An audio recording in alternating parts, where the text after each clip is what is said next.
ng sakripisyo ng mga magulang para sa kanilang mga anak. Yung tipo na handa silang gawin ang lahat maging buhay man nila ang kapalit. Kahit pa nga hindi nila ito kadugo o tunay na anak. Ikaw kapuso, ano ang handa at kaya mong gawin para sa iyong anak sa kabila ng hindi ikaw mismo ang tunay niyang magulang? Dear Papa Dudut, magandang araw po sa inyo at sa mga loyal kabarangay na nakikinig ngayon. Itago nyo na lamang po ako sa pangalang Lilet. 53 years old at kasalukuyang nakatira sa bayan ng Angono sa Rizal. Nais ko lang sanang ibahagi ang aking kwento dahil sa kagustuhan na mabigyan ng paalala mga taong nagbabalak na magkaroon ng anak pero hindi pa naman handa at pag-isipang mabuti dahil aminin man natin o sa hindi. May mga magulang na kapag nagkaroon na ng anak ay basta na lamang ipamimigay o kaya naman ay inaabandona ang kanilang mga anak. Kagaya na lamang ng aking mahal na pamangkin na pagkatapos isilang ng kanyang ina ay basta na lamang iniwanan dahil hindi pa ito handang magkaroon ng anak. Papadudot, dahil sa hirap ng buhay namin noon ay napilitan kaming magtrabaho ng kapatid kong Sineng sa ibang bansa sa murang edad.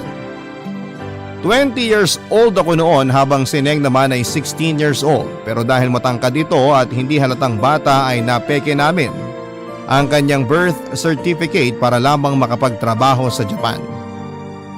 Naging maganda ang takbo ng trabaho namin sa Japan bilang mga entertainer at talaga namang naging kilala at paborito ang kapatid kong Sineng dahil kakaiba naman talaga ang ganda niya. Pero makalipas ang isang taon mahigit ay nalaman ko na buntis ang kapatid ko. Nabuntis ito ng isang hapon kaya naman umiiyak siyang lumapit sa akin noon. At sinabing hindi pa siya handa at ayaw niya pang magkaanak. Ang tanging nasabi ko na lamang sa kanya noon na kung buntis siya ay wala na kaming magagawa pa. Dahil ang bata ang isa sa mga pinakamagandang regalo ng Diyos sa isang tao. Pero hindi para sa kapatid ko dahil ang tingin niya sa batang yon ay malaking sagabal sa trabaho niya. At dahil nga sa pagbubuntis niyang yon ay napilitan siyang bumalik ng Pilipinas dahil hindi na rin naman siya makakapagtrabaho dahil sa kalagayan niya. Ang mahirap pa ay hindi alam ng kapatid ko kung sino bang nakabuntis sa kanya. Lumipas ang 9 na buwan at nagulat na lamang ako nang tumawag sa akin ng nanay namin at sinabing pagkatapos ngang mga anak ni Neng ay iniwanan na lamang nito basta ang anak nang wala man lang pasabi. Hindi ko malaman noon kung saan ko siya hahagilapin dahil ang tanging kontak na meron siya sa akin ay hindi ko na matawagan pa. Naisip kong balak niya na talagang iwanan ang anak niya simula pa lamang. At dahil wala rin namang trabaho ang nanay namin ay nagpursige pa ako lalo sa trabaho at inako ang lahat ng responsibilidad para sa pamangking ko. Mula sa gatas at diaper nito, mga damit at kung ano-ano pang kailangan nito. Nag-ipon din ako noon para sa pagpapabinyag niya at nanay nila ang matyagang nag-asikaso ng lahat. Hindi naman ako nag-alala sa pamangkin ko dahil maalaga ang nanay namin at alam kong mahal na mahal nito ang apo. Palagi na nga rin noon or palapit na nga rin noon ang first birthday ng pamangkin ko kaya naman nag-ipon ulit ako para may maipadala akong panghanda niya. Pero isang araw ay isa sa mga dating katrabaho ni Neng ang nagsabi sa akin na alam nito kung saan ito nakatira at ibinigay sa akin ang number nito. Wala akong oras na sinayang at agad kong tinawagan ang kapatid ko, Papa Dudut.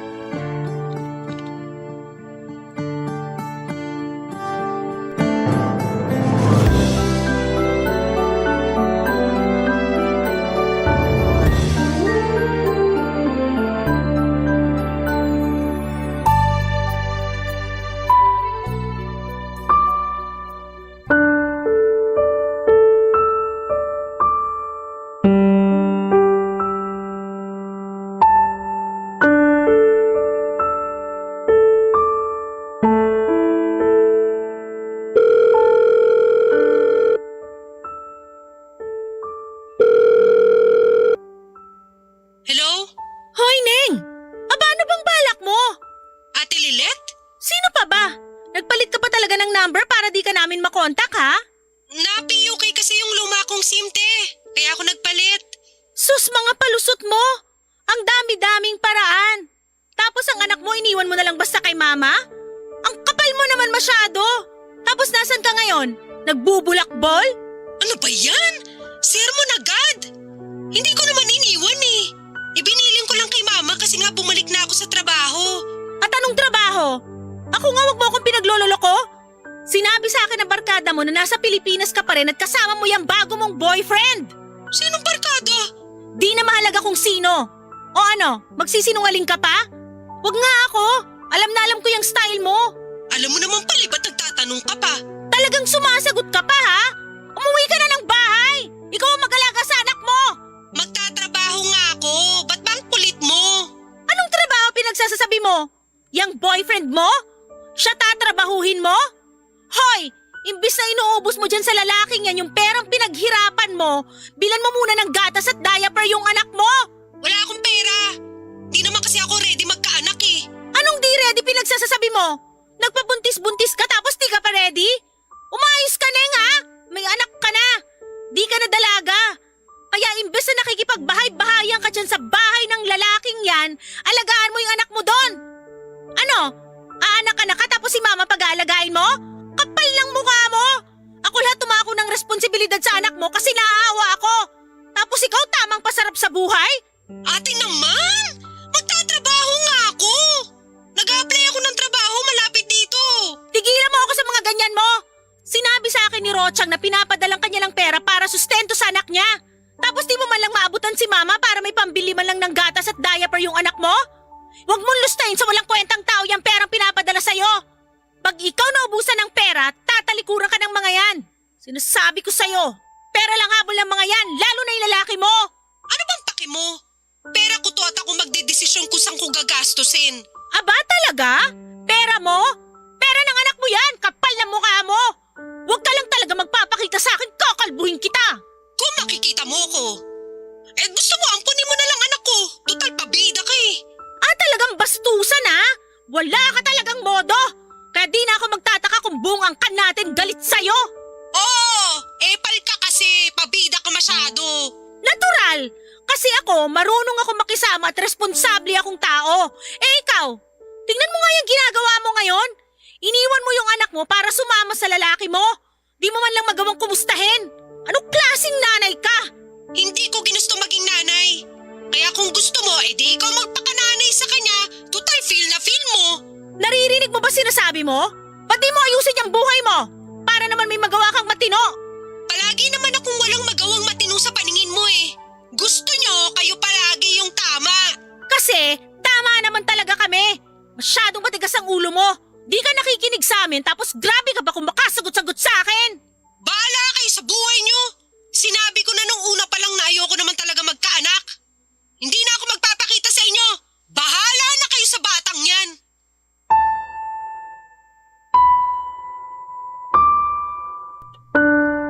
Papadudot matapos nga ng pagtatalo naming yon. Ayun na rin ang huling beses na nagkausap kami dahil nang sumunod na beses ko siyang tinawagan ay hindi ko na siya makontak. Lumipas din ang maraming taon at hindi na talaga siya nagparamdam o nagpakita sa amin kaya tuluyan ko nang inako ang responsibilidad sa aking pamangkin pati na ang pagiging ina nito. Sa totoo lang ay wala akong pagsisisi sa ginawa ko dahil pamangkin ko naman yon. Masabi ko ngang sulit ang lahat ng sakripisyo at pagod ko para maibigay sa kanya ang magandang buhay na dapat ay para sa kanya dahil lumaki siyang mabait, magalang at mapagmahal. At lalo akong naging masaya noon nang ako naman ang magbuntis sa long-time boyfriend kong Hapon. Pero dahil sa nabuntis nga ako ay kinailangan ko na ring bumalik ng Pilipinas at naiwan sa Japan ang boyfriend ko. Hindi naman kami nahirapan nang umuwi na ako dahil may ipon naman ako. Kaya kahit isang taon akong walang trabaho ay may kakainin kami at isa pa ay nagpapadala naman ng 2 lapad buwan-buwan ng boyfriend ko para sa pagbubuntis ko. Habang lumalaki nga ang tiyan ko ay mas lalong nagiging sabik si Remy na makita na raw ang kapatid niya. Nalungkot ako ng mga oras na yon, papadudot, dahil Hindi ko alam kung paano ko sasabihin sa kanya na magpinsan sila at pamangking ko lamang siya. Natatakot din ako na kapag nalaman niya ang totoo ay magalit siya sa akin dahil sa pagtatago ko ng lihim na yon. At takot na baka iwan niya ako at sumama sa kanyang tunay na ina. Hanggang sa nanganak na nga ako ay palaging nakabantay si Remy sa akin at sa pinsan niya. Siyang nag-aasikaso sa akin kapag kailangan kong kumain o kaya naman ay magpunta sa banyo. At lumipas ang mahabang panahon habang lumalaki nga silang dalawang magpinsan ay napansin ko ang pagiging mas malapit nila sa isa't isa. Halos hindi na nga sila mapaghiwalay at lagi rin silang tabi kung matulog. Masaya din ako ng panahon na yon dahil nakikita ko kung gaano nila kamahal ang isa't isa. At alam kong dahil na rin sa magkadugo pa rin naman sila. Pero hindi ko pa rin maiwasang mag-worry na baka kamuhian ako ni Remy. Kapag nalaman niyang itinago ko ang lihim na inabando na siya ng totoo niyang ina, Papa Dudut.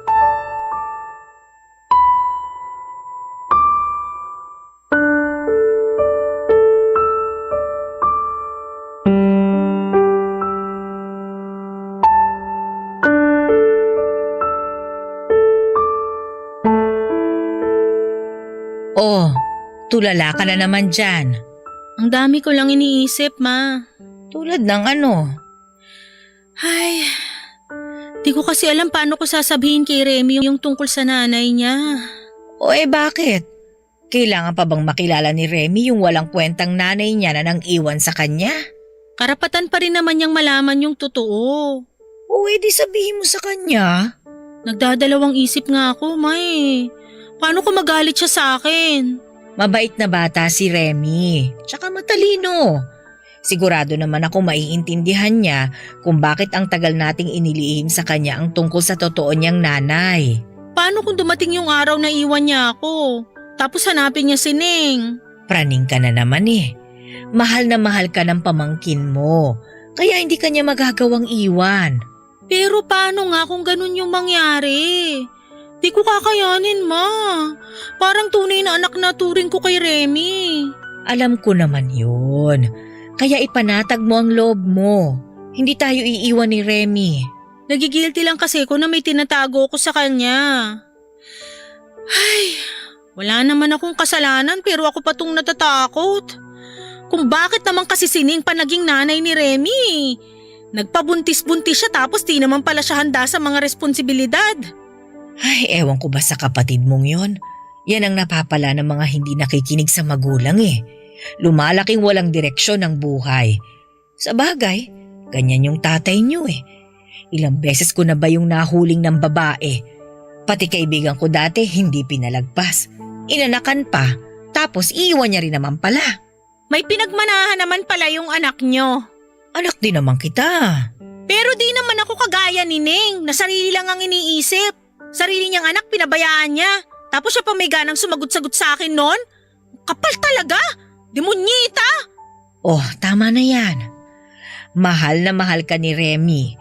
Kaya alam kong hindi ka niya iiwan kung sakali man na malaman niya ang totoo. Sana nga, Ma. Kasi nanay niya pa rin si Ning eh. Malay ba natin kung mas matimbang sa kanya yung totoo niyang ina? Ano ka ba? Tigilan mo na nga yung kapraningan mo. Basta ako na ang nagsasabi. Hindi mo pa ba kilala si Remy?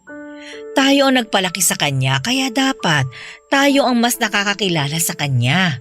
Hindi tayo nagkulang sa kanya. Lalong-lalo ka na.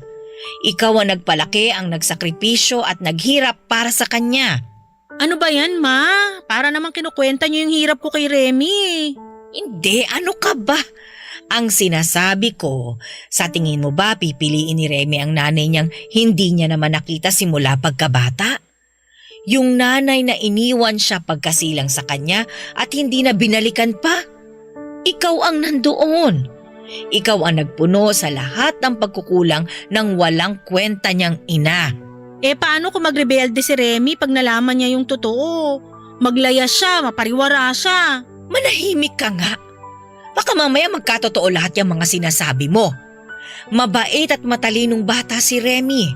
Kaya maiintindihan niya kung bakit natin itinago sa kanya ang totoo. Kaya tumigil ka na. Ang mabuti pa, magluto ka na. Pauwi na yung mga anak mo galing sa eskwela. Ay, oo nga pala, di ko na malayan yung oras. Ay kaya nga, dalian muna at paniguradong gutom na ang mga yon pagdating.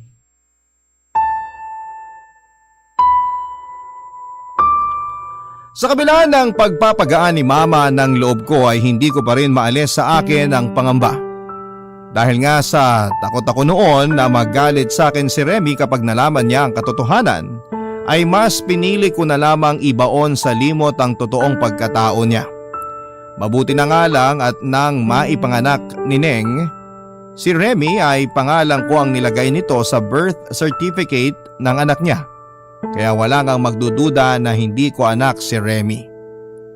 Habang tumatagal rin noon ay nagiging madalang na ang pagpapadala sa akin ng boyfriend ko at mabibilang na lang din sa daliri ang pagtawag-tawag nito sa akin.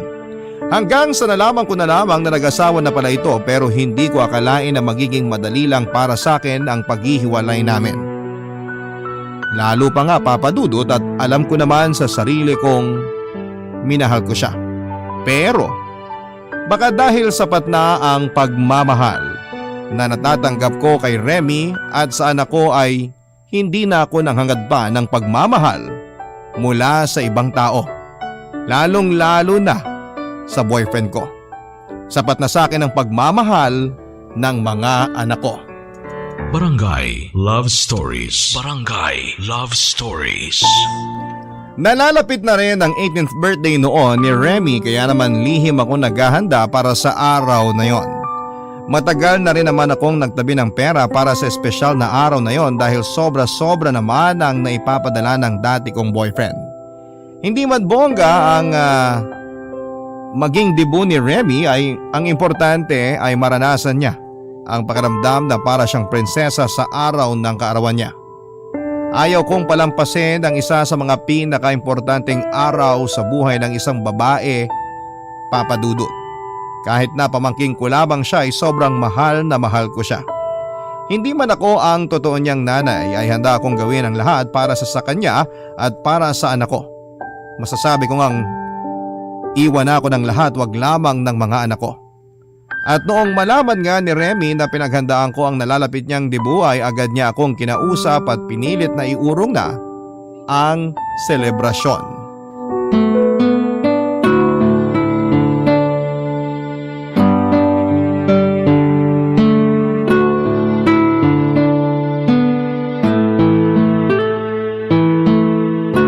Nay, sabi ni Lola magdedibu daw po ako. Oo, bakit? May gusto ka bang idagdag? Wala po, Nay. Kailangan pa po ba talagang magdibu pa ako? 18th birthday lang naman po yun eh. Anong 18th birthday lang?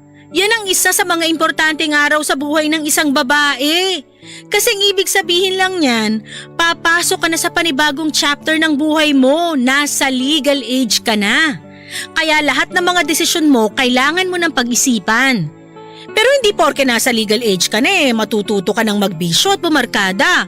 Huwag kang tutulad dun sa… Sa ano po? Wala anak, wala. Pagpaluto na lang po kayo ng pansit tsaka spaghetti sa birthday ko. Ay hindi! Maghahanda tayo dahil dibo mo yun. Kaya pumili ka na ng isasali mo sa 18 roses at 18 candles mo. Inay, ang laki ng magagastos nyo kung may ganun pa. Ano? Ako naman ang gagastos. Basta para sa inyo ni Romy, gagawin ko lahat. Ibibigay ko lahat. Isang araw lang naman po yung birthday ko tapos gagastos kayo ng malaking pera. Sayang lang eh. Ano ka ba? Hindi sayang yon. At least na-share natin ang blessings mo sa araw ng birthday mo. Mas maraming tao mabigyan natin, mas maraming blessings ang babalik sa atin. Ganun po ba yun? Oo. Tsaka huwag ka mag-alala sa gastos. Nagtabi talaga ako para sa debut mo. Salamat po, Nay. Hayaan niyo po, babawi ako sa inyo kapag nakapagtapos na ako ng pag-aaral. Gagawin ko kayong reyna. Sus! Di naman importante sa akin yun. Ginagawa ko to para sa inyo ng kapatid mo at hindi ako nanghihingi ng kapalit. Basta magtapos ka lang ng pag-aaral, okay na sa akin. Basta, Nay, Pagagawan kita ng mansyon tsaka bibilan din kita ng kotse. Sige lang anak, libre naman mangarap. Nay naman seryoso po ako. O siya, sige na. Ano palang gusto mong kulay ng gown mo? White na lang po. O sige, may gusto ka pa bang idagdag sa handa mo, nak? May gusto kang ipaluto? Okay na po yun, Nay. Kung ano po yung nasa listahan nyo, yun na lang po. Basta may spaghetti po Hindi talaga mawawala yung paborito mo, no? Siyempre po. Thank you po, Nay. I love you po. Sus, ng bola pa. Alo, love ko naman po talaga kayo Oo na love din kita. Masaya at maayos naman naming nairaos ang dibu ng mahal kong pamangkin. In-invite niya mga kaibigan niya na kasama sa 18 candles at 18 ribbons. Siyempre first dance niya ang kanyang pinsan. Papadudot, napakasarap sa pakiramdam ang makita ko siyang napakasaya sa espesyal na araw sa buhay niya. At yun lang ang tangi kong hiling para sa kanilang dalawa ng anak ko. Masasabi ko nga na napakaswerte ko dahil kahit na single mother lamang ako ay meron naman akong 2 anak na mahal ako. Ang makasama ko lamang silang 2 ay sobrang sapat na para sa akin. Pinilit kong gawin ang lahat na makakaya ko para masuportahan sila at maibigay ang lahat ng pangangailangan nila. Pero dahil wala naman akong trabaho at umaasa lamang ako sa perang naipon ko sa bangko, papadudot, nakapag-decide ako na gamitin ang natitira kong pera para makapagbukas ng kahit maliit na negosyo. Nagluto ako ng mga almusal at pananghalian na hindi rin nagtagal ay naging mabenta. Madalas din ay nagdi-deliver ako ng mga pagkain sa mga crew ng restaurants na hindi afford ang bumili ng pagkain doon. Kapag nagde-deliver naman ako ay si mama ang nagbabantay sa mga paninda ko. Kahit paunti-unti ay nakakaraos kami sa pang-araw-araw na pagkain namin. Baon ng mga bata sa school at syempre sa mga bills. Pagtitinda nga lang ng pagkain ang naging katuwang ko para mapag-aral ang 2 kong mga anak hanggang sa tuluyan ko na ngang napagtapos ng college si Remy. Natapos nito ang kursong business management at hindi kalaunay nakapasok bilang assistant manager sa isang 5-star resort sa Newport City sa tulong na rin ng malayong kamag-anak namin na doon din nagtatrabaho. Halos maiyak ako sa naging tagumpay ni Remy sa buhay at ang tanging nasabi ko na lamang sa sarili ko noon ay sa wakas, nagbunga din ang lahat ng sakripisyo ko. Nagpapasalamat din ako sa Diyos dahil kahit kailan ay hindi niya kami pinabayaan. Papadudot, kahit na may maayos na trabaho na si Remy, ay hindi pa rin ako tumigil sa pagtitinda kahit na ilang beses na niya akong pinapatigil noon. Hindi ko rin naman basta-basta matatalikuran lang ang nag-iisang bagay na nakatulong sa akin para makapagtapos siya ng pag-aaral. Isa pa ay ayaw kong umasa sa kanya dahil hindi ko siya pinagtapos para gawing bangko na kapag kailangan ko ay magwi-withdraw ako. Pinag-aral at pinagtapos ko siya para kung sakaling mawala ako sa mundo ay may maganda at maayos silang buhay. Dahil wala namang ibang tutulong sa kanila sa oras ng kagipitan kundi ang mga sarili lamang nila. Guminhawa na rin ang buhay namin simula na makapagtrabaho na si Remy.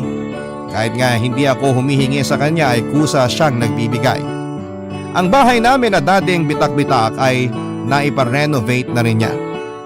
Minsan naman, papadudot ay pinapasyon niya kami sa resort na pinagtatrabahuhan niya at nakakatuwa dahil iba't ibang celebrity ang nakikita namin doon. Nakakapag-pa-picture pa nga ako.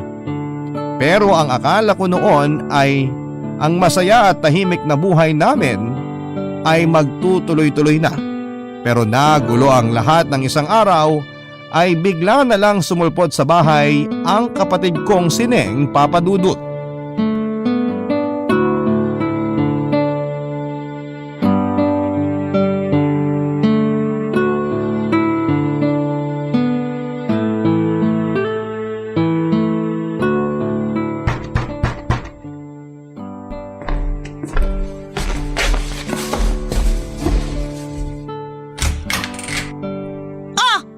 Anong ginagawa mo rito? At talaga may lakas ka pa ng loob na magpakita sa akin? Di ikaw ang pinunta ko rito, ate. Asan ang anak ko? Anak mo? Ano bang akala mo sa amin? Hanapan ng nawawalang anak? Babawin ko ng anak ko. Nasaan siya? Hoy! Baka nakakalimutan mo. Matagal ka nang nawala ng karapatan sa anak mo simula nung iwan mo siya sa amin. Ang kapal din naman ng mukha mo, no? Anong walang karapatan? Ako ang totoong nanay niya. Ako ang nagsilang sa kanya. Kaya ilabas mo yung anak ko! Remy! Grabe! Hindi ko alam kung saan mo kinukuha yung kakapalan ng mukha mo para tawaging anak si Remy. 26 years, Neng! Ni hindi mo nagawang kumustahin ang anak mo. Tapos ngayon susulpot ka sa pamamahay ko, babawiin mo ang anak mo? Ano? Pinalaga mo lang sa amin tapos kung kailan mo gusto, bigla mo na lang kukunin? Manigas ka! Kung hindi niyo ibabalik sa akin ang anak ko, pasensyahan tayo! O bakit? Anong gagawin mo? Ipapabarangay mo ako? Ipapakulong? Oo! Kung yun ang kailangan para mabawi ko ang anak ko! Ayan! Pinag-aaral ka kasi noon anong ginawa mo. Puro kalakwatsa kaya pati mga basic na batas di mo alam. Huwag mo akong mabatas-batas ha! Anak ko si Remy at may karapatan ako sa kanya! Alis dito hanggat hindi niya binabalik sa akin ang anak ko!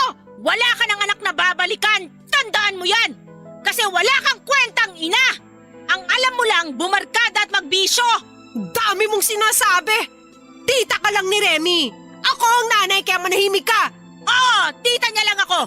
Pero ako ang tumayong nanay niya noong mga panahong wala ka at nagpapakasasa sa perang pinapadala ng tatay niya. Puro ka pasarap, bisyo, barkada. Nasa iyo na lahat? Hindi mo man lang dinalaw yung anak mo kahit isang beses. Tapos pinapangalandakan mong nanay ka niya? Mahiya ka nga sa balat mo? At bakit ako mahihiya? Pinaglalabang ko lang ang karapatan ko sa anak ko! Bakit? Kasi successful na yung anak mo? Kasi mapapakinabangan mo na? Kaya ngayon naghahabol ka? Ay, huwag kang tamang hinala ah! Gusto ko lang kunin ang anak ko! Ako na mag-aalaga sa kanya! Malaki na si Remy, di na niya kailangan ng mag-aalaga sa kanya, tanga! Ngayon mo ba talaga sasabihin yan kung kailan di ka na kailangan ng anak mo? Ba't ba ayaw mo ibalik sa akin yung anak ko? Kasi napeperahan mo na siya? Oportunista ka rin naman pala eh! Sabihin mo yan sa sarili mo! At hindi ko ibabalik sa'yo ang anak ko! Anak ko si Remy! At hindi ikaw ang nanay niya! Kahit kailan hindi ka nagpakaina sa kanya, kaya lumayas ka sa mamamahay ko! At huwag ka nang babalik! Di ba ako tapos? Babawiin ko ang anak ko kahit anong mangyari!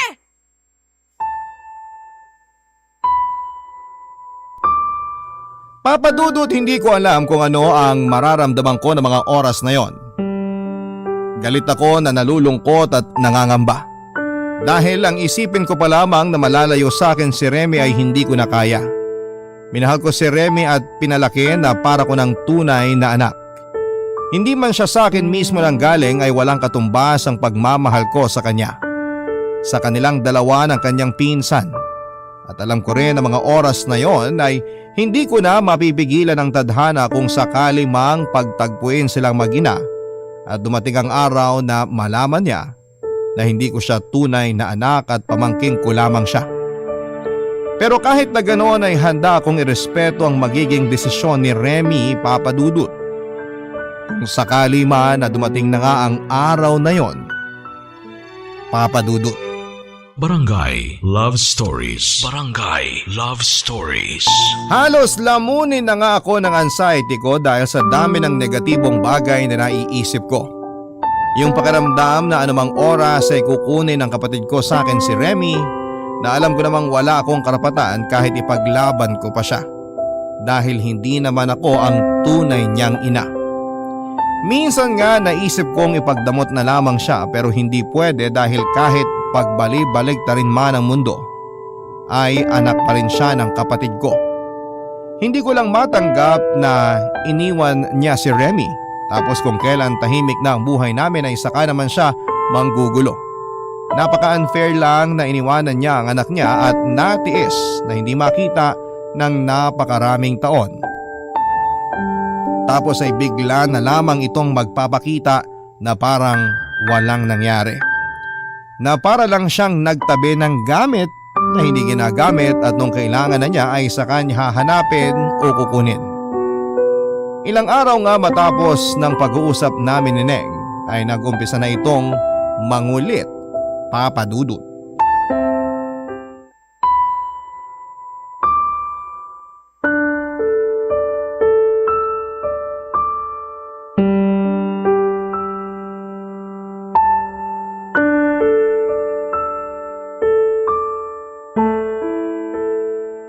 Ano na naman bang kailangan mo?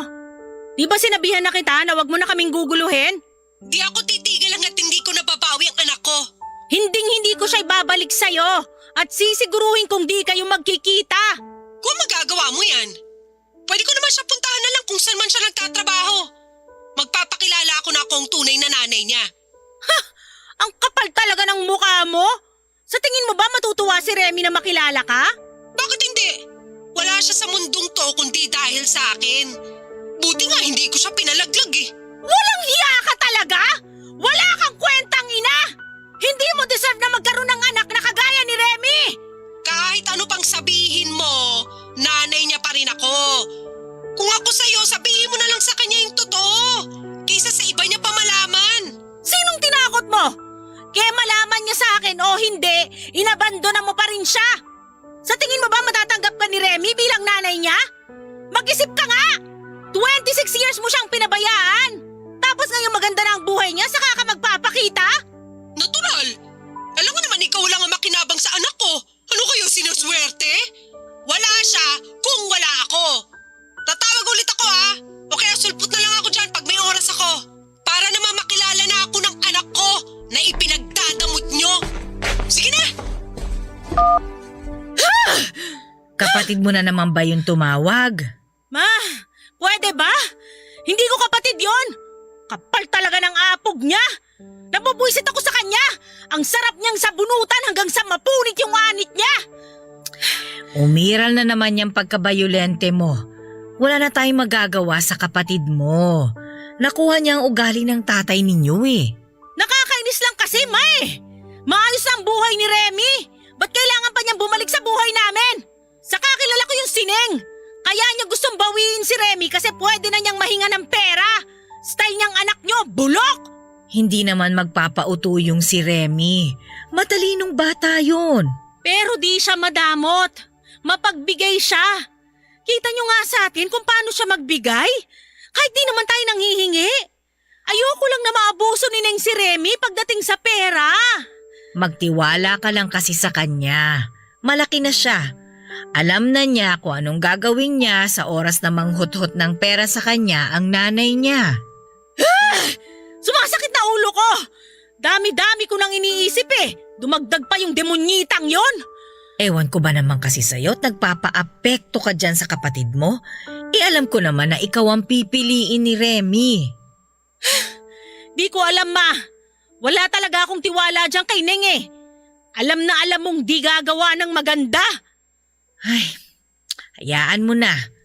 Kahit naman may karapatan siya kay Remy, si Remy pa rin naman ang magdedesisyon kung kanino niya gustong sumama. Kaya wag ka nang mag-alala dyan.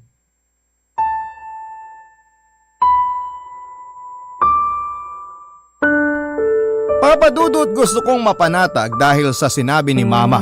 Totoo nga naman na malaki na si Remy at pwede nang mag-decide para sa sarili niya. Pero kilala ko ang kapatid ko at kapag gusto niya ay gagawa talaga siya ng paraan. Dahil nga sa sagutan naming yon ng kapatid ko sa telepono, Papa Dudut, hindi ko po mapigilang mag-isip ng hindi maganda. Yung tipong gustong gusto kong manakit. Gusto ko siyang pagsasampalin para kahit papaano ay magnipis naman ang pagmumukha niya. Dahil sa totoo lang ay hindi ko malaman kung saan niya kinukuha ang kakapalan ng mukha niya para sabihin sa akin ang mga bagay na yon. Pero naisip ko rin na sino nga lang ba ako. Tita lang naman ako ni Remy na nag-aruga at nagpalaki sa kanya pero hindi ako ang tunay niyang ina. Kahit ano pa ang nagawa ng kapatid ko ay may karapatan pa rin siya dahil siya ang nagsilang kay Remy.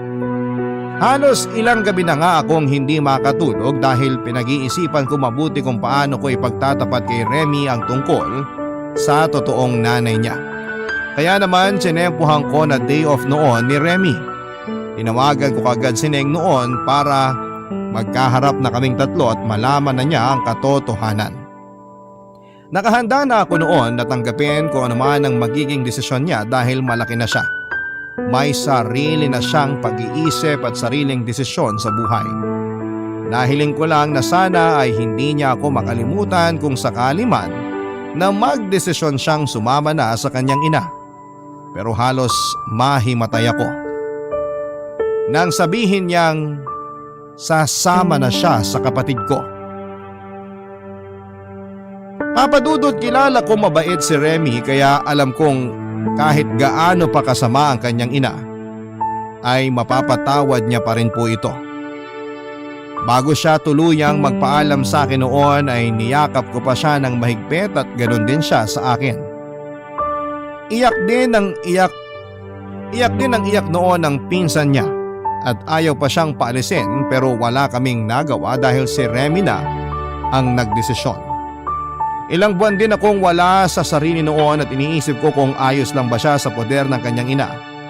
Hindi kasi siya gaanong nakakatawag sa akin at alam ko namang busy siya sa trabaho.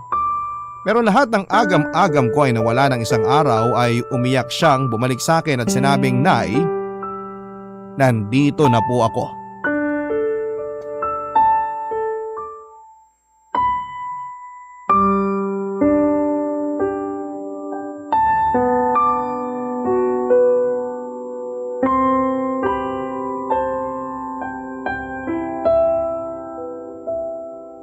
Diyos ko po, Remy! Anak ko! Nay, sorry po. Hindi ko po kayo gustong iwan. Tama na. Wala kang kasalanan. Ang importante, bumalik ka sa amin. Pasensya na po kung hindi ko nasabi sa inyo yung plano ko. Sorry po kung biglaan. Sa totoo lang po, Nay, wala naman po akong balak sumama talaga kay Tita Neng. Gusto ko lang po magkaroon ng pagkakataon na makilala siya. Kung ano bang klaseng tao yung taong nag-abandona sa akin. Sorry po, Nay, kung nasaktan ko kayo sa biglaan kong pagdedesisyon. Hindi, anak. Ayos lang. Ang mahalaga sa akin, nandito ka na. Grabe! Miss na miss kita sobra! Namiss ka rin po kayo, Nay. Ang akala ko tinalikuran mo na kami ng nanay Lilet mo at ni Romy eh. Sorry po, La. Hindi ko po magagawa sa inyo yun. O kumusta naman ang pagtira mo sa mama mo? Malungkot po. Iniisip ko po kasi kayo. Saka wala pong nag-aasikaso sa akin pag umuwi ako galing trabaho. Namimiss ko po yung pambibaby niyo sa akin. Lalo na po kapag sobrang pagod ako galing sa work. Bakit? Ang mama mo, anong ginagawa? Lagi pong wala si Tita Neng sa bahay kasi may lalaki pong sumusundo lagi sa kanya. Tingnan mo na! Hanggang ngayon pabaya pa rin siyang ina sa'yo? Tapos ang kapal ng mukha niya na kunin ka sa akin? Nanghihingi ba ng pera sa'yo? Opo. Magkano? Madalas po 1,000. Minsan naman po 3,000. Anong sinabi ko sa inyo, ma? Huhut-hutan niya lang ng pera si Remy kaya gigil na gigil siyang makuha yung bata sa akin. Ay, ikaw naman, nak. Huwag kang masyadong nagpapauto sa mama mo. Okay lang yung bigyan mo siya paminsan-minsan, pero yung lagi, ibang usapan na yon. Mabarkada at mabisyo yung mama mo. Sabi niya babayaran naman daw po niya. Anong babayaran? Saan kukuha ng pambayad sa'yo yung mama mo? Wala ngang trabaho yon. Kumalma ka nga muna, Lilet. Hindi naman si Remy ang kaaway mo kaya huwag kang sumigaw. Naiinis kasi ko, ma! Gigil na gigil ako kay Neng! Nay, tama na po. Hayaan niyo na po. Nandito na naman na po ako eh. Nak, hindi masamang tumulong ka sa mama mo. Nanay mo yun eh. Ang akin lang, kung alam mong di naman importante ka pupuntahan ng bibigay mong pera sa kanya, wag na lang. O kaya mas maganda ipag-grocery mo na lang siya minsan. O kaya bilan mo ng damit o sapatos. Kasi kung pera ibibigay mo sa mama mo, ipapang bisyo niya lang yan. Ipapang libre sa mga barkada. Ang tanda na ng mama mo pero wala pa rin siyang pagbabago. Tatandaan ko po yung mga bili ninyo, Nay. Pero sorry po ulit. Hindi ko na po kayo ulit iiwan. Ay, thank you, Nak. Masayang masaya ako't nakabalik ka na sa amin. Habang nandun nga po ako kay Tita Neng, may isang bagay po akong na-realize. Oh, ano naman yon? Na kung bibigyan po ako ng chance na papiliin ang bagong nanay, kayo pa rin po ang pipiliin ko. Alam kong kulang pa po ang salitang thank you sa lahat ng sakripisyong ginawa niyo para sa akin. Pero gusto ko pa rin pong magpasalamat sa inyo kasi inalagaan niyo po ako. Pinalaki at binigyan ng maayos na buhay at higit sa lahat, minahal niyo po ako ng buong buo. Kapantay ng pagmamahal niyo kay Romy. Habang buhay ko po natatanawin ang utang na loob ko sa inyong dalawa ni Lola Yoli. Ang makasama lang kita, Nak. Sobrang sapat na sa akin. Hindi mo kailangan tumanaw ng utang na loob sa akin dahil tunay na anak ang turing ko sa'yo. Pareho ko kayong mahal ng kapatid mo at gagawin ko ang lahat para sa inyo. Thank you po ulit, Nay. Mahal na mahal ko po kayo. Mahal na mahal din kita, anak. O paano yan? Kailangan po nating i-celebrate ang reunion natin. Si Romy na lang po ang kulang. Oo nga. Maaga pa kasi nasa trabaho pa yon. Basta pagdating ni Romy, aalis po tayo. Saan naman tayo pupunta? Ipapasyal ko po ulit kayo dun sa hotel. May concert po kasi nagaganapin mamayang hapon dun. May foreign artist po. Tapos kakain po tayo ng masasarap after ng concert. Ay, gusto namin ng nanay mo yan. Hindi ba, Lilet? Oo, Ma. Pero kahit saan lang tayo mamasyal, ayos lang sa akin. Ang importante, kasama ko tong si Remy ko. Papadudot halos walang paglagyan ang tuwa ko nang sa wakas ay nakabalik na siya sa akin. Ang buong akala ko kasi ay tuluyan na niya akong iniwanan pero hindi pala, Papadudot. Ginawa niya pala yon para sandaling makasama ang ina at makilala ito. Sadyang napakabait nga ni Remy dahil sa kabila ng sama ng loob sa ina ay napatawad niya rin po ito. Paminsan-minsan nga ay nag-aabot siya ng tulong para sa ina at kung minsan naman ay pinag-grocery niya ito. Dahil hindi naman daw porke inabandona siya ng kanyang ina ay pababayaan na niya ito. Ina lamang daw ang paraan niya ng pagrespeto sa taong nagsilang sa kanya. Sa ngayon nga, Papadudot, ay medyo maayos na ang samahan nila na mag-ina. Madalas ay dumadalaw si Neng sa anak pero naroon pa rin ang pagkailang nito sa kanya. Maging ang tawagin po itong mama ay hirap pa rin siya. At naiintindihan ko naman si Remy. Dahil hindi ganoon kadaling makisama sa taong hindi mo pa gaanong kilala at ganoon ang sitwasyon nilang dalawang mag-ina sa ngayon.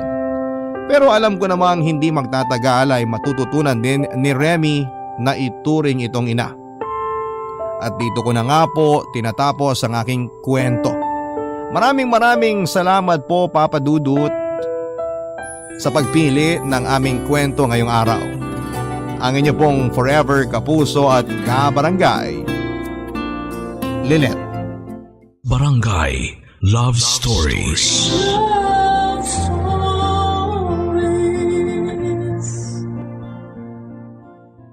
Barangay LS 97.1. 97.1.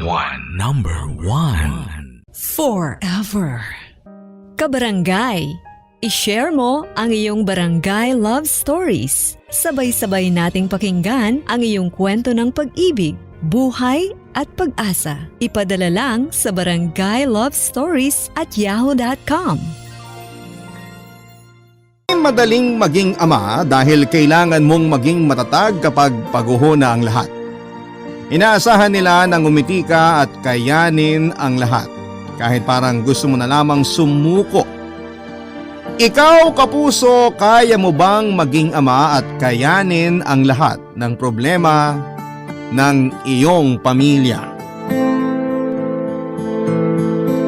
Dear Papadudot, ako nga pala si Dante, 41 years old at Bagong laya lamang noong nakaraang taon. Isa akong ama sa nag-iisa kong anak na si Rex, Papa Dudut. 11 years old sa kasalukuyan, siyang naging bunga ng pagmamahala namin ng high school sweetheart ko na si Allison.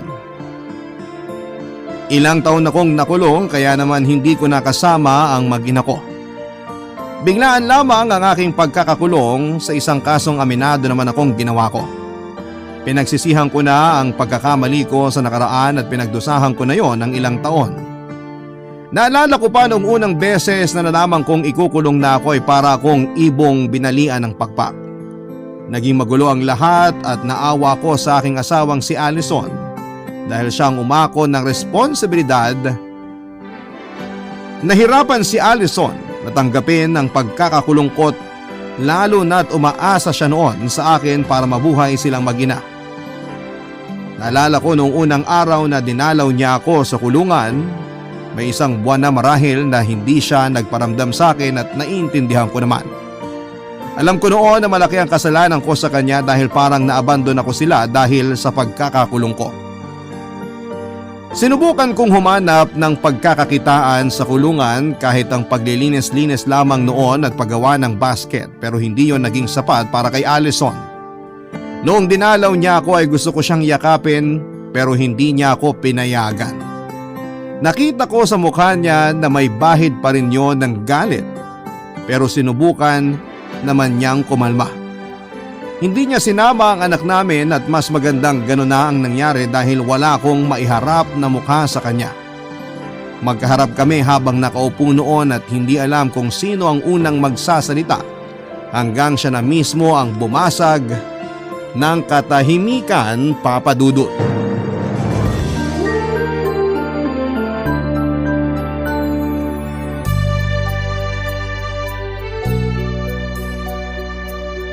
Dante, Kumusta ka na?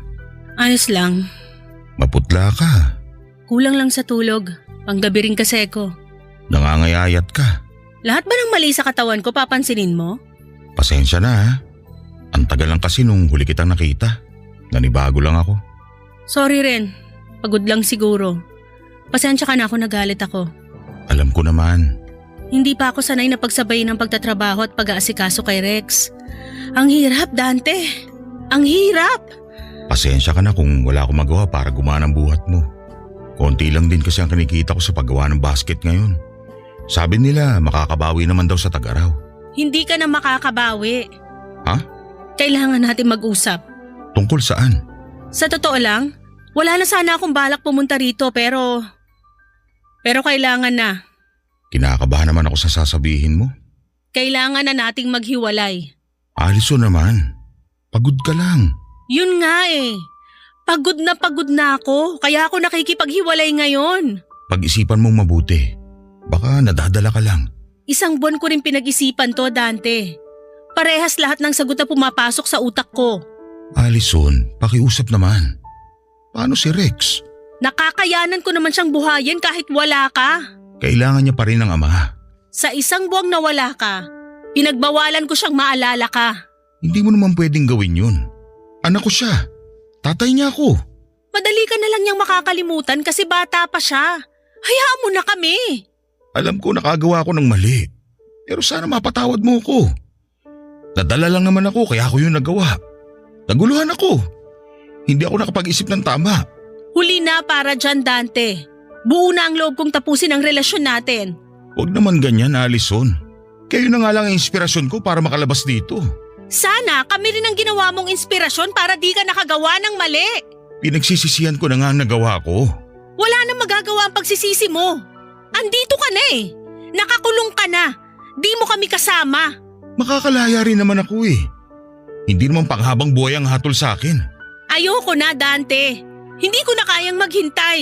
Isang buwan pa lang naman ang lumilipas. Wala na akong pag-asang mapapaaga ang paglaya mo. Wala na rin akong tiwalang di ka na makukulong uli. Hindi na talaga ako makukulong. Natuto na ako. Ang hirap makulong, Allison. Huwag mo naman pahirapan lalo sa paglayo niyo. Isipin mo na lang na ginagawa mo to para sa kinabukasan ni Rex. Hindi kita maintindihan. Maawa ka kay Rex.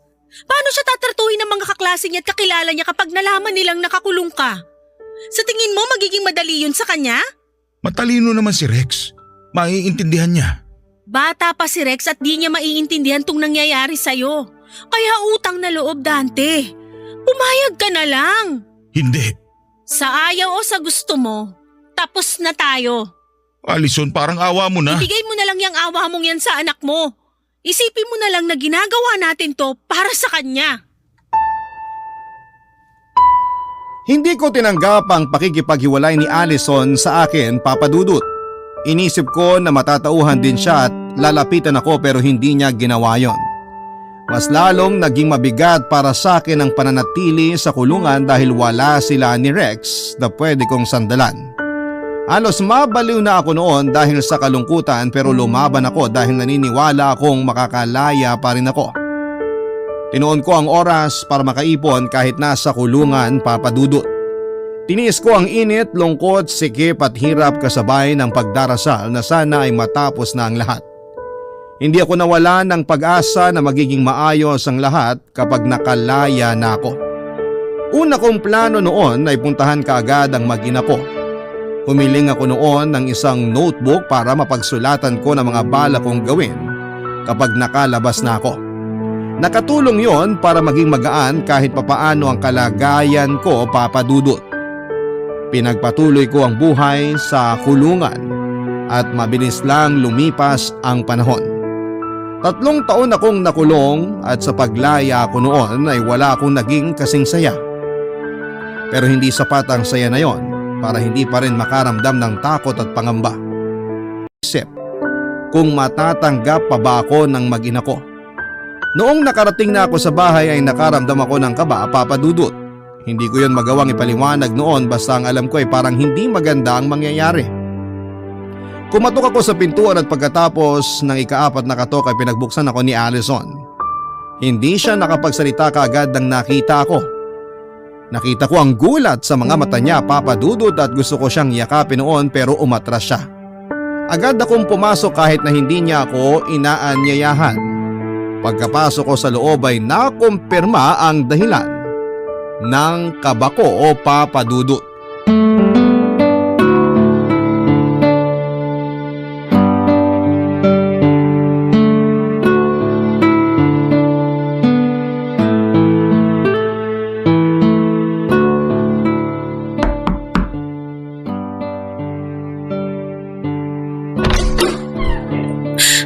Dante? Alison, Bakit ka nandito? nakalaya na ako. Tulad ng pangako ko. Asa si Rex? Pasok na ako ha. At teka lang, Dante. Walang halos nagbago sa bahay natin ha. Maliban dyan sa electric fan na yan sa tabi ng mesa. Kabibili mo lang ba yan? Sira na ba yung dati? Dante, mag-usap muna tayo. Yung bubungan natin, hindi na ba tumutulo? Dante naman, bakit di ka nakikinig? Pasensya ka na. Namiss ko lang tong bahay natin eh. Lalo ka na. At syempre si Rex. Asan nga pala si Rex? Andun siya kay nanay ngayon. Susunduin ko siya sa linggo ng gabi. Bakit siya nandun? Ayaw mo bang may kasama rito para hindi ka mag-isa? Umalis ka na muna, Dante. Sa ibang araw na lang tayong mag-usap. Sabay na lang natin sunduin sa linggo si Rex. Gusto ko siyang sorpresahin. Hindi pwede. May naipon ako. Pwede tayong kumain sa labas tapos makakabili pa ako ng laruan ni Rex. Hindi na kailangan, Dante. Please, umalis ka na. Bakit mo ba ako pinapalabas sa bahay natin? Saan ako matutulog? Ewan, bahala ka. Basta matagal ka nang hindi nakatira rito sa bahay. Ako ang nagpundar nito, di ba? Kami ni tatay. Bakit naman hindi ako pwede rito? Dante! Allison? PJ!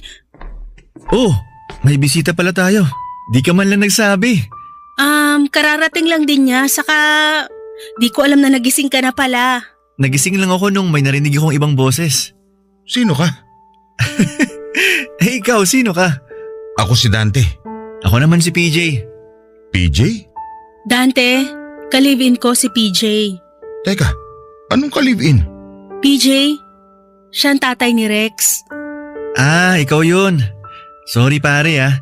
Hindi ko natandaan pangalan mo eh. Kasi minsan ka lang binanggit ni Allison sa 2 taon namin magkarelasyon. Pasensya na ah. Allison, nasabi mo na ba sa kanya na sa linggo pa ang uwi ni Rex dito? Oo, kakasabi ko lang. PJ, Bili ka na muna ng ulam natin sa labas. Hindi kasi ako makakapagluto eh. Marami pa akong gagawin ngayon. Ayos lang ba? Sige, bili na ako ngayon. Sakto, magpapaload din ako eh. Dante, labas muna ako ha. Balik ako agad. Kwentuhan mo kami mamaya. Nakipag-live-in ka na, Allison? Bakit? Ano bang inaasahan mo? Hihintayin kita hanggang sa makalaya ka? Hindi ba dapat ganun ang ginagawa ng asawa? Nakipaghiwalay na ako sa'yo, di ba? 3 taon na tayong hiwalay. Bakit parang nabibigla ka pa? Kasi akala ko galit ka lang nun. Masama ang loob mo kaya malungkot ka lang. Sinabi ko na sa'yo lahat ng kailangan kong sabihin nun. Wala na ako magagawa kung di mo yung tinanggap. May mahal na akong iba, Dante. Paano si Rex? Walang problema kay Rex. Mahal din siya ni PJ. Para na silang mag-ama. Pero akong tatay niya. Ang tagal mong nawala. Pero nandito na ako ngayon. Wala ka ng mga panahong kailangan kita. Sabi ko naman sa'yo maghintay ka. Ako pa ang kailangan maghintay ay ikaw tong nakulong. Allison, pakiusap. Umalis ka na, Dante.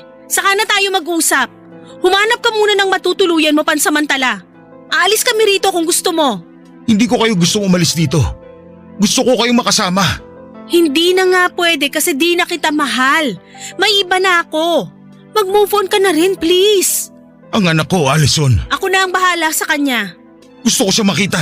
Hindi. Hindi pwede. I'm sorry. Akala ko noon ay wala nang mas bibigat pa sa pagkakakulong ko. Pero meron pa pala, Papa Dudut. Wala nang mas naging mabigat pa sa pagtalikod sa akin ni Allison. Ilang beses ko pa siyang kinumbinse na hanapin sa puso niya ang natitirang pagmamahal para sa akin, pero tumanggi na siya, Papa Dudut. Hindi na raw niya ako mahal noon. Pinagtakloban ako ng langit at lupa, Papa Dudut. Ganon din ang pagpapalayas na ginawa niya sa akin palabas para hindi ko na maabutan pa ang pagbabalik ng bago niyang ka-live-in na si PJ. Wala naman akong nagawa kundi ang magpatulak na lamang sa kanya palabas. Masyado na akong mahina noon para labanan pa siya. Nakita ko na lamang ang sarili ko naglalakad sa paradahan ng jeep at wala naman akong eksaktong lugar na pupuntahan noon dahil naguguluhan na ako talaga. Napaupo ako sa paradahan at kahit na ilang jeep na noon ang nagdaan ay hindi pa rin ako sumasakay. Hanggang maisip kong puntahan noon ang nag-iisa kong kapatid para makituloy. Nagulat din siya nung nakita ako dahil wala na sigurong umaasang makakalaya pa ako. Pinaliwanag ko sa kanya lahat ng mga nangyari at tinanggap naman niya ako, Papa Dudut. Nakiusap akong makituloy muna pansamantala sa kanya habang hindi pa ako sigurado noon sa mga plano ko. Wala naman naging problema dahil mag-isa lamang siya sa bahay dahil nasa ibang bansa ang mag-ina niya. Mabuti na lang at ando noon ang kapatid ko kundi ay wala akong ibang pupuntahan kundi ang sa kalye. Noong sumapit ng gabi ay hindi ako nakatulog. Kahit mas maayos na ang kama ko noon kumpara sa naging higaan ko sa kulungan ay hindi ko pa rin yon magawang magustuhan. Para pa rin akong nakakulong noon sa pakiramdam ko dahil sa lungkot na hindi makawala sa puso ko. Pinangako ko sa sarili ko na kung hindi ko man mabawi si Allison ay kay Rex ako lalapit. Gusto ko noon na ma-involve pa rin sa buhay ng nag-iisa kong anak at sana'y mapagbigyan yon ni Allison. Barangay Love Stories. Barangay Love Stories. Papa Dudut, natulungan ako ng kapatid kong makapasok bilang janitor sa opisina nila. Mababa lamang ang inoffer nilang sahod sa akin dahil sa pagkakakulong ko pero tinanggap ko yon. Sinabi naman nila na kapag umabot ako ng 1 taon at wala namang ibang masamang ginawa ay tataasan nila ang sahod ko. Natuwa naman ako sa munting pag-asa na yon dahil sobrang kailangan ko yon ng mga panahong bagsak na bagsak ako. Tinipid ko ang sahod ko para makabili ng cellphone na pangkonta kay Allison. Bumili na rin ako ng mumurahing laruan na ipapasalubong ko kay Rex kapag napilit ko na si Allison na iharap sa akin ang aking anak. Hindi ako nawala ng pag-asa na mapapayag si Allison na makasama ko na si Rex. Payag na nga ako noon kahit na anong klaseng setup ang gusto niya sa aming mag-ama basta ang importante ay makasama ko lamang si Rex. Madalas kong i-text si Allison para kulitin pero hindi siya nagre-reply sa akin. Hindi ko naman sila magawang puntahan noon sa bahay dahil nahihiya rin ako kay PJ. Doon sa bago niyang kinakasama. Halos kaedad din ata namin si PJ base sa mga ilang mga puting buhok niya at sa tindig na rin niya papadudot. Mukha namang mabait noon si PJ at malaki ang tiwala kung maayos siyang tumutulong sa pagpapalaki kay Rex. Pero gusto ko noon papadudot na maging katuwang din ako ni Allison sa pagpapalaki kay Rex dahil ako ang totoong ama niya. Karapatan kong makasama ang anak ko kahit na ano paman ang naging nakaraan ko.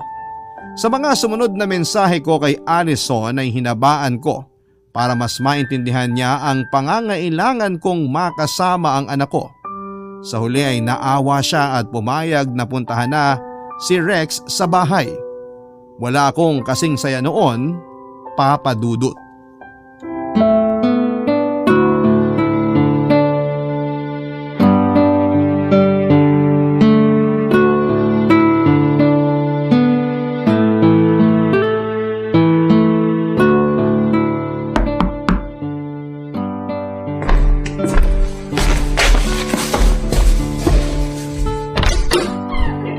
Bakit ngayon ka lang? Kanina pa kita hinihintay. Hinintay ko pa kasi yung karelyebo ko. Pasok. Maupo ka. Mag-usap tayo. Nasaan na si Rex? Kasama ni PJ. Lumabas sila. Babalik rin mamaya. Mabait talaga si PJ kay Rex, no? Oo. Sabi ko nga sa'yo para silang mag-ama eh. Pero ako pa rin yung totoong tatay niya. Sa kasamaang palad. Allison, salamat kasi hindi mo pinagkait si Rex sa akin ngayon. Ang kulit mo kasi eh. Nakakarindi ka na. Magpasalamat ka kay PJ. Siya ang nagkumbinsi sa akin ay pakita sa'yo si Rex. Paano ba tayo ngayon? Paano ang schedule? Isang beses mo lang siya sa isang linggo pwedeng hiramin. Hindi ba pwedeng dalawa? Ako ang nanay. Ako ang masusunod. Okay. Pwede bang tuwing Sabado para saktong day off ko? Meron ka na bang maayos na tirahan ngayon? Doon ako sa kapatid ko tumutuloy pansamantala. Pero hahanap ako ng mas maayos na mauupahan para komportable rin si Rex. Ayaw mo bang kunin na lang tong bahay? Eh saan kayo titira? Maghahanap. Hindi na kailangan. Kayo na lang dito. Kaya nga pinagsikapan namin to ni tatay para kay Rex eh. Salamat. Sa sustento pala. Hindi mo na kailangang magbigay. Kaya na naming dalawa ni PJ. Pero gusto ko sana. Ilibre mo na lang si Rex kapag nasa iyo siya. Mag-ipon ka na lang para makabangon ka uli. Salamat sa pangunawa. Inuunawa ko lang ang sitwasyon ni Rex. Sana makahanap ka ng sarili mong matutuluyan para di nakakahiyang makitira sa kapatid mo. At para may mapagmamalaki ka na rin sa anak mo. Yun naman talaga ang plano ko kaya nag-iipon ako ngayon. Huwag ka mag-alala. Malapit na yon. Siguraduhin mo lang. Pwede bang makahingi ng listahan ng mga dapat kong malaman kay Rex? Mga paboritong pagkain, yung mga hindi pwede sa kanya, kung ano oras siya dapat matulog. Oo, buti pinaalala mo. Matagal ka nga palang nawala. Marami na ring pagbabago sa anak mo. Ang tagal naman nila makabalik. Gusto ko na makita si Rex eh. Sa susunod na Sabado na lang. Ayusin mo muna ang sarili mo. Di pa ngayon ang tamang panahon para magkaharap kayo ng anak mo. Na-excite lang ako. Namiss ko kasi siya eh. Sa susunod na Sabado na lang. Walang problema. Binubuksan mo pa ba ang Facebook mo? Sa ngayon hindi. Wala kasing oras saka nakalimutan ko na yung password ko. Good. Kung pwede sana kapag nagbukas ka na ng Facebook mo, huwag kang magpo-post ng pictures niyo ni Rex. Bakit naman? Basta, hayaan mo na lang tong gusto ko mangyari kung gusto mong ipakita ko pa sa'yo si Rex. Pwede ba kaming magpicture man lang sa cellphone? Pwede. Basta wag lang ipopost.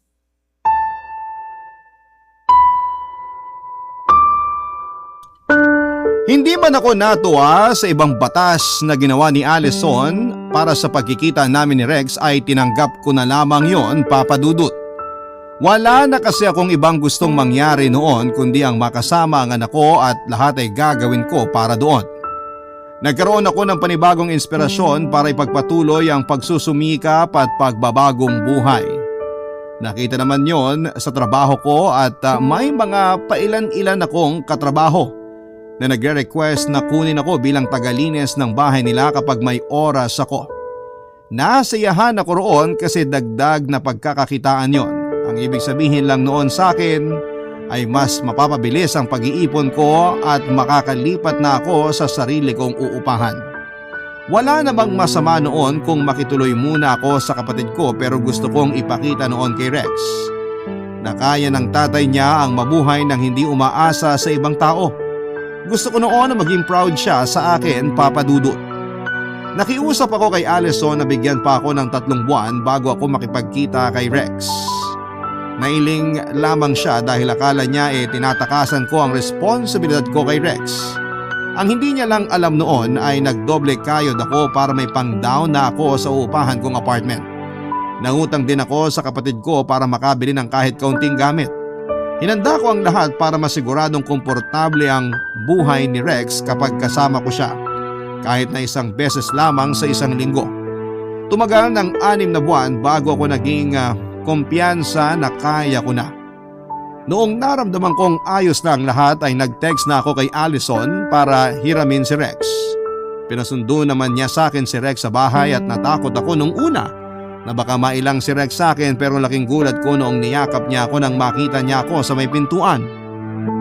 Naiyak ako dahil hindi ko yon inaasahan at nagpasalamat akong muli kay Allison at saka inaya na si Rex na umalis.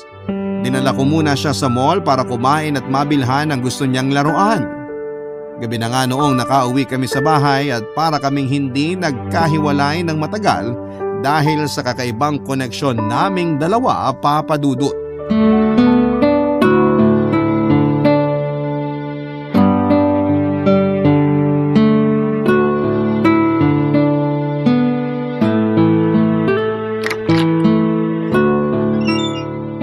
Pasok ko na anak sa munting palasyo ni tatay. Maupo ka sa sofa anak para makapagpahinga ka. Wow! Ang ganda ng kulay ng dingding mo, Tay! Kulay green! Di ba yan ang paborito mong kulay? Pinasadya ko talaga yan. At ang bango rin po dito. Alam mo, bumili ako ng cologne, yung maliit lang. Tapos hinalo ko sa tubig. Tapos nilagay ko sa spray bottle. Ayun, yun yung pinag-spray ko rito. Oh, ayos ba? Ayos na ayos po! Sa bahay kasi laging amoy pritong isda. Alam mo naman paborito ng nanay mong isda. Nakakasawa na nga po eh. Hayaan mo, kapag nandito ka, kahit anong gusto mong pagkain, bibiling ko. Basta wag lang po isda ah. Oo, sige. Tay, totoo po bang nakulong kayo? Ha? Sinong nagsabi sa'yo? Si Tito PJ po. Sabi niya nakulong daw po kayo kaya hindi ko kayo nakita dati. Ah, ganun ba? Hindi ko alam na nakwento na pala niya sa'yo. Sabi po ng nanay ng kalaro ko, masasama raw po yung mga nakukulong. Naniniwala ka bang masama ang tatay mo? Hindi po. Kaya nga po ako nagtataka kung bakit kayo nakulong kasi mabait naman po kayo sa akin. Kapag kaya na ng tatay, ako na mismo magkukwento ng lahat sa'yo, ha? Sige po. Ano bang gusto mong gawin? May TV akong nabili pero wala pang channel eh. Sa susunod, magpapakabit na ako ng cable. Di naman po ako mahilig manood ng TV. Ayaw din kasi ni nanay. Ah, ganun ba? Anong ginagawa mo pag nasa bahay ka? Marami po. Naglalaro kami ni Tito PJ. Tapos minsan si nanay nakikilaro rin sa amin kapag wala siyang ibang ginagawa. Mabait ba sa'yo ang Tito PJ mo? Opo! Siya nga po nagbibigay ng baon ko lagi sa school. Tsaka kapag birthday ko, siya rin naghahanda. Ah, mabait naman pala talaga. Sa susunod po matulog kayo sa bahay para makapaglaro tayo na Tito PJ. Sige, basta pwede. Bakit naman hindi? Yay! Ipapakita ko po sa inyo yung mga laro ang binili ni Tito PJ sa ibang bansa. Binilan ka niya ng mga imported na laruan? Lahat po ng laruan ko bigay niya galing po sa ibang bansa. Naku, nakakahiya naman pala sa mga binili kong laruan mo. Bakit naman po kayo mahihiya? Gusto ko naman po yung regalo niyo. Katabi ko nga po sa kama yung robot na binili niyo sa akin eh. Talaga? Opo, kahit itanong niyo pa kay nanay. Ang saya ko naman na nalaman yan. Uy! Hala? Brown out! Teka, magsisindi ako ng kandila. Tay? Bakit? Bakit dito lang po sa bahay brown out? Naputulan ako ng kuryente dahil 3 buwan akong hindi nakabayad. Akala ko noon sa ika-4 na buwan pa ako mapuputulan. Nagamit ko kasi yung perang pangbayad ng kuryente sa ibang kailangan sa bahay. Nagbayad din ako ng ibang utang sa kapatid ko para makabawas naman. Bumili rin ako ng maliit na ref noon dahil mahilig sa malamig na tubig si Rex. Hindi ko naayos sa mga bayarin ko at nahiya ako kay Rex na nadatnan niyang walang kuryente sa bahay. Unang beses pa naman na magkasama kami at yon ang inabutan niya. Hindi ako mapakali noon dahil wala rin akong nahanap na kandila at inaya ko na lamang siyang lumabas muna ng bahay para bumili ng kandila. Sinamahan naman niya ako at pahuni-huni pa siya habang naglalakad. Ramdam ko noon na kahit ganoon ang nangyari ay masaya pa rin siya. Pagkarating namin sa tindahan ay bumili na ako kaagad ng kandila at baraha. Tinanong ni Rex kung para saan yon at sinabi kong sa bahay na lang niya malalaman. Nagmadali kaming umuwi at saka nagsindi ng kandila. Nilabas ko na ang baraha sa kaha at saka tinuruan si Rex na maglaro ng unggoy-ungguyan. Madali lang naman yon para sa kanya at nasundan naman niya kaagad. Kahit nga mahina ang liwanag sa kandila ay pinagtiisan ng anak ko. Naawa ko sa kanya habang tinititigan ang barahang hawak niya dahil hindi niya halos makita yon. May kalabuan din pala ang mga mata ng anak ko kaya mas lalo tuloy akong nakonsensya. Mabuti na lamang at natabunan yon ng saya ni Rex. Lalo tuwing nananalo siya sa laro na yon, Papa Dudut. Hinayaan ko siyang manalo at nandaya pa nga ako para lamang masiguradong manalo siya sa mga laro namin. Hinayaan ko yon dahil nakita ko kung gaano siya kasaya kahit na ganon ang sitwasyon naming dalawa ng mga oras na yon, Papa Dudut. Barangay Love Stories. Barangay Love Stories. Sa isang linggo na nakakasama ko si Rex ay hindi siya nagrereklamo at pinakita niya sa akin na masaya siya. Kaya mas lalo akong naging inspirado para ayusin pa ang buhay ko, Papa Dudut, at hindi na gumawa pa ng kasamaan na pwedeng magbalik sa akin sa kulungan. Sinikap kong ibigay lahat ng gusto ni Rex. Nakaramdam kasi ako ng inggit dahil mas mahal ang mga gamit na binibili ni PJ sa kanya. Samantalang ako ay yung nabibili lamang sa daan at Divisoria. Hindi naman naging issue yon sa anak ko at masaya akong pinalaki siyang gano'n ni Allison. Hindi man kami nagkakausap ng maayos ni Allison ay masaya pa rin ako dahil nga hinayaan niyang makasama ko ang anak ko. Hindi na ako umaasang magkakabalikan pa kami noon ni Allison dahil nakita ko naman na nagmamahalan sila ni PJ at hindi ko na gustong humarang pa doon. Mabilis nga na lumipas sa mga buwan at kinausap ako ni Allison na pwede raw magstay sa akin si Rex ng 3 linggo dahil may kailangan silang asikasuhin ni PJ. Natuwa ako at pumayag kaagad. Walang naging kasing saya ang 3 linggo na yon na nakasama ko ang aking anak. Nabitin pa nga ako noong natapos na yon at kinailangan ko na siyang ihatid sa kanila. Noong hinatid ko na si Rex sa bahay nila ay pinapasok na siya ni Allison sa kwarto. Wala naman noon si PJ dahil nasa trabaho pa daw.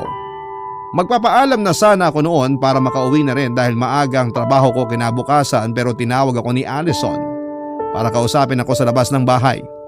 Iba ang dating ng pagkakasabi niya noon kaya nakaramdam ako ng kaba kung tungkol saan ba yung pag-uusapan namin. Natagalan bago sinabi ni Allison ang plano niyang sabihin sa akin. At noong narinig ko na yon, hiniling ko na sana ay mali lang ang nadinig ko, Papa Dudut.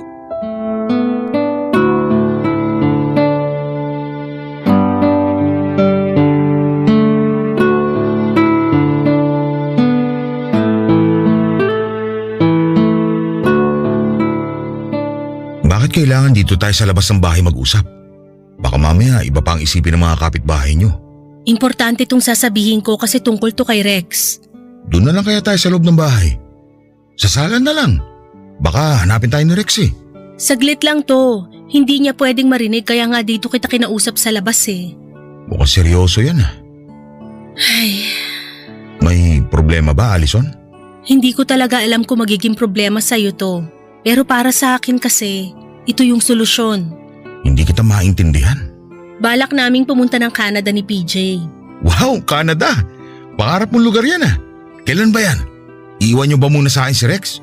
Sabihan mo lang ako kung kailan para makapaganda ako. Kasama namin si Rex.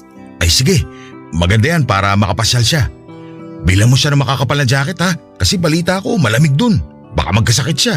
Nakabili na kami ng lahat ng kailangan last month pa. Ay, ang advance naman. Sige, enjoy kayo ron ha. Gaano kaya kayo katagal dun? Baka kasi mamiss ko si Rex eh. Matatagalan kami ron kasi doon na kami titira. Ano? Kaya nga kinakausap kita para ipaalam sa'yo yun. Hindi ako papayag. Kahit sinabihan mo ako ngayon, ayoko. Hindi pwede. Mas magiging maganda ang buhay ni Rex doon, Dante. Maganda naman na ang buhay niya rito ah. Andito lahat ng kailangan niya. Andito mga kaibigan niya, mga kaklase niya. At andito ako. Marami pa siyang magiging bagong kaibigan doon pag tumagal. Ayokong ilayo mo sa akin si Rex. Isipin mo na lang, para sa kanya tong ginagawa natin. Natin? Ikaw lang naman to nagdedesisyon ng lahat eh. Kasi ako ang nanay. Ako naman ang tatay. May karapatan pa rin ako sa kanya. Magmamigrate na kami ron at nakahanda na ang mga papasukan naming trabaho. May matitira na rin kami ron. Nakausap na namin yung kapatid ni PJ. Kaya please naman, wag mo namang sirahin yung plano namin. Ako pa makakasira sa plano nyo? Mukhang matagal nyo na itong pinag-usapan eh. Tapos sa kanyo lang ako sasabihan kapag alam nyo wala na akong magagawa.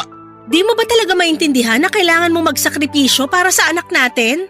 Marami na akong sinakripisyo para sa kanya. Pero wag mo naman akong piliting tanggapin na isakripisyo hindi ko siya makasama sa paglaki niya. Tatay ka, Dante. Magulang ka. Alam mong mas importante ang future ng anak mo kaysa sa nararamdaman mo. Hindi pwede. Ayoko. Sana maintindihan mo naman itong nararamdaman ko. 3 taon din akong nawala. At nasanay ka naman, di ba?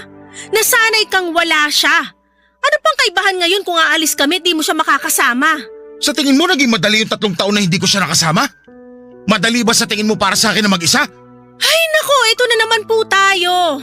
Huwag mo namang ilayo sa akin si Rex. Parang awa mo na. Kung gusto mo mag-Canada, iwan mo siya sa akin. At anong ipapakain mo sa kanya? Instant noodles sa tinapay? Anong mga ireregalo mo sa kanya? Mga galing sa Tiangge? Masaya naman siya ron. Nakikita ko. Pero alam mong mas magaganda ang pwede niyang makuha kapag nasa Canada na kami. Mas malaki ang sahod namin doon. Gaganda ang buhay ni Rex. Huwag ka namang makasarili.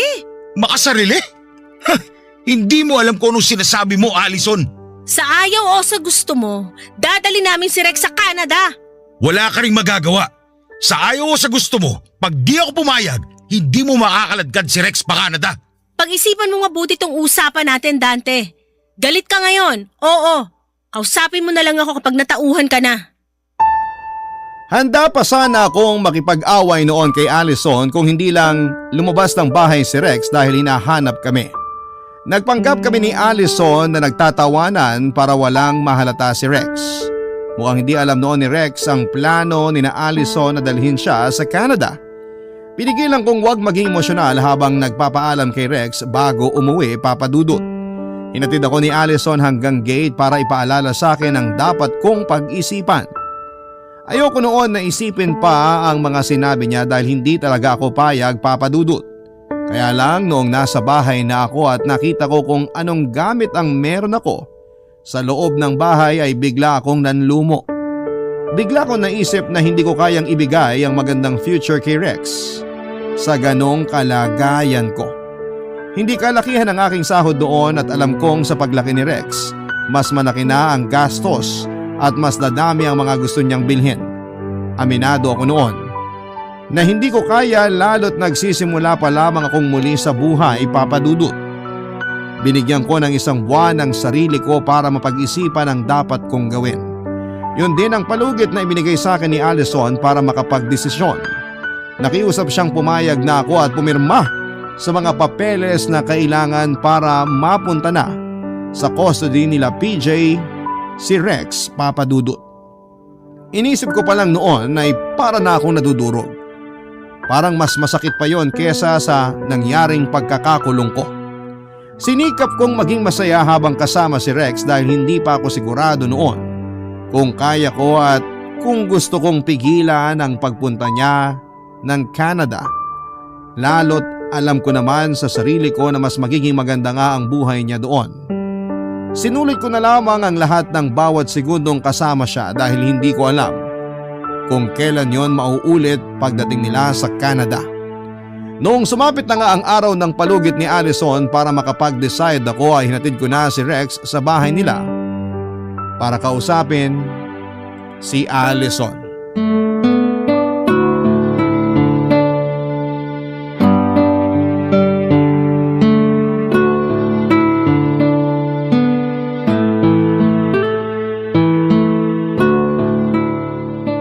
Check mo yung bag mo anak.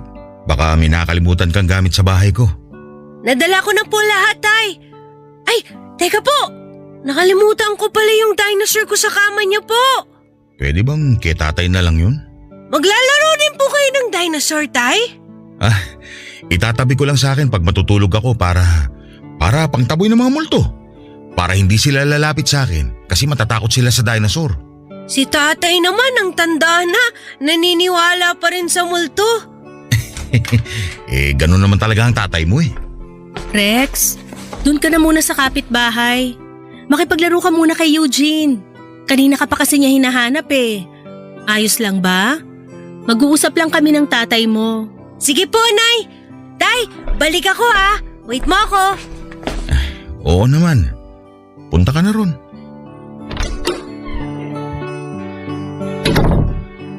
Paano na? Anong oras uuwi si PJ? OT siya sa trabaho.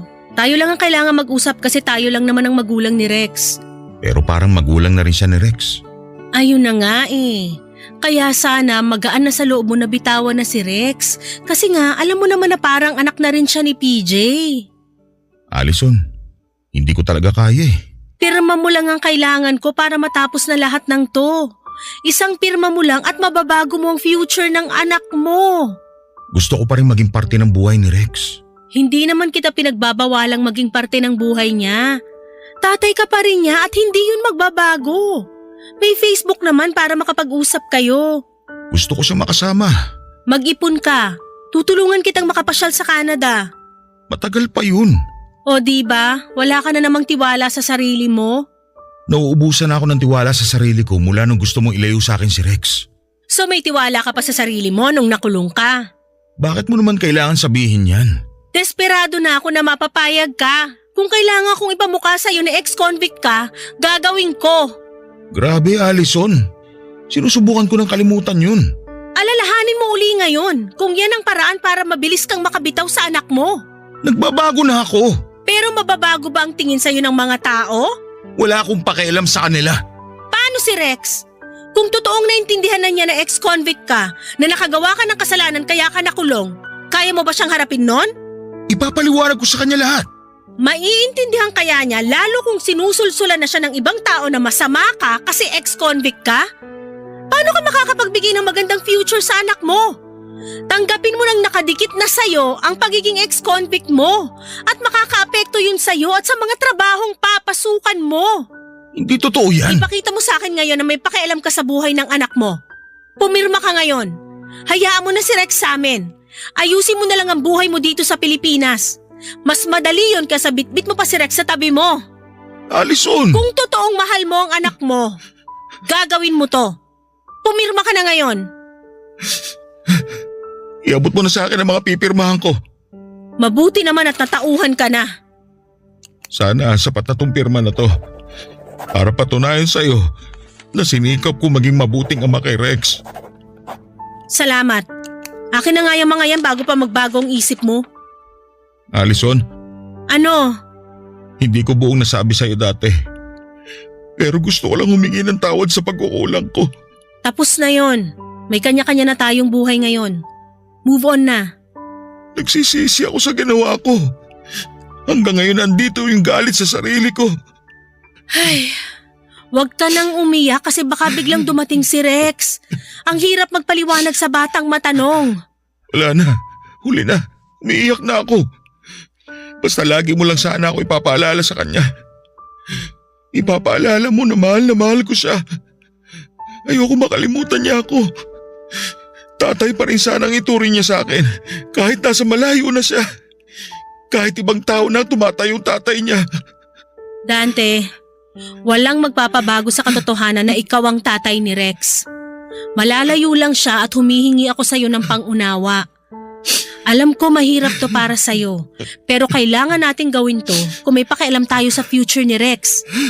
Naiintindihan mo na ba? Susubukan ko. May tissue sa ibabaw ng ref. Punasan mo na yung mukha mo bago bumalik si Rex. Ex-convict. Ito ang salitang nagpabitaw sa akin kay Rex, Papa Dudut. Hindi ko kayang ipagpatuloy ni Rex ang buhay niya kasama ako kung patuloy akong hinahabol ng nakaraan ko.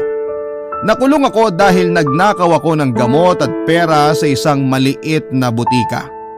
Gamot at pera na para kay Rex dahil nagkasakit siya ng malubha. Wala naman sana akong balak noon na magnakaw kung hindi lang ako na-hold up habang papunta sa butika para bilhin ang mga gamot na nireseta ng doktor sa kanya. Natuliro ako noon dahil malaking halaga ang hawak ko at nakuha lahat ng yon. Hindi na ako nakapag-isip pa at sinubukan ko namang hold upin yung butika na pinuntahan ko. Nanginginig ako noon pero nilakasan ko ang loob ko. Nakuha ko naman ang kailangan ko at agad ako nagpunta ng ospital. Yun nga lang ay nasundan ako at doon ako sa ospital mismo nadampot. Hindi ko na nagawang ipaglaban ang sarili ko dahil alam kong nagkamali ako. Pinagdusahan ko na ang pagkakamaling yon pero kung kailangan ko ulit gawin yon para madugtungan ang buhay ng anak ko ay gagawin ko ng walang pag-aatubili. Bilang isang magulang, hindi ba't gusto lang nating maibigay ang dapat para sa mga anak natin? Nagkamali ako minsan at hindi ko naman yon itatanggi. Mahirap lang talagang maging isang magulang kasi hindi mo na alam kung ano ang tama at mali sa isang sitwasyon kapag anak na ang pinag-uusapan. Sana sa mga magulang na katulad ko na nakikinig sa inyo ngayon ay magawa nyo sanang maintindihan ang sitwasyon ko. Hanggang dito na lamang ang aking liham.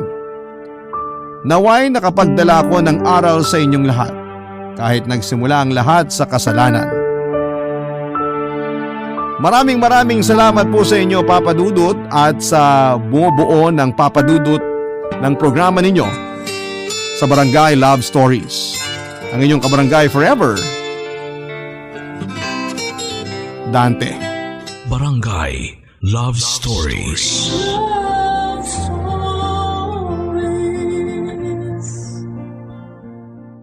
Barangay LS 97.1. 97.1.